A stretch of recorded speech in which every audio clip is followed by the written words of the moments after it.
আসসালামু আলাইকুম বন্ধুরা, ওয়েলকাম টু কুকিং চ্যানেল আর রেসিপি হাউস। তো বন্ধুরা, আমি আজকে রান্না করব ভ্যারাইটি শাক, মানে পুঁই শাক আর লাল শাক দিয়ে তেলাপিয়া মাছ রান্না। তো এইখানে আমি একটা কড়াইতে তেল দিয়ে দিলাম পরিমাণ মতো, পেঁয়াজ কুচি একটু নেড়ে নেব, এরপরে রসুন বাটা,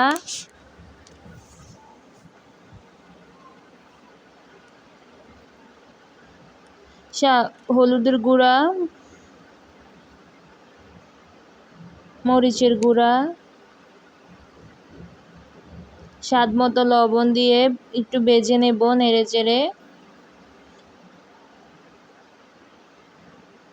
এই তো আমার উপকরণগুলো ভেজে নেওয়া হয়ে গিয়েছে। অল্প একটু পানি দিয়ে কষিয়ে নেব। কষানো হয়ে গিয়েছে। এই তো এবার এখানে তেলাপিয়া মাছগুলো দিয়ে দিলাম।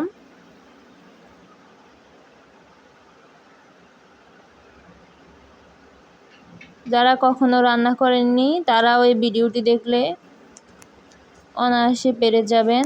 তো দেখতেই থাকুন পুরো ভিডিওটি। অল্প একটু পানি দিয়ে মাছগুলো কষিয়ে নেব। এই তো মাছ কষানো হয়ে গিয়েছে। আমি এখানে মরিচটা একটু অল্পই দিয়েছিলাম, শাকে একটু মরিচ কমই টানে, সেজন্য আপনারা চাইলে আরও বেশি দিতে পারেন। এখানে কেটে রাখা আলুগুলো আগে দিয়ে দিলাম, কারণ শাক সিদ্ধ হতে বেশি সময় লাগবে না, এই জন্য আলুগুলো একটু আগে দিয়ে দিলাম। 2 মিনিট সেদ্ধ করে নেব। অল্প একটু পানি দিয়ে দিলাম। এই তো আমার আলুগুলো সিদ্ধ হয়ে গিয়েছে, দেখতেই পাচ্ছেন।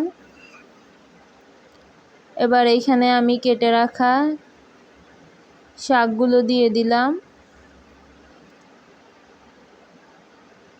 অল্প একটু পানি দিয়ে শাকগুলোকে কষিয়ে নেব।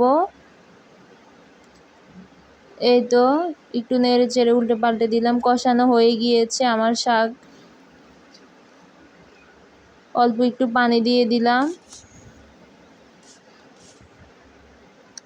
এই তো আমার রান্না হয়ে গিয়েছে। তো এভাবে আপনারাও বাসায় রান্না করে দেখবেন।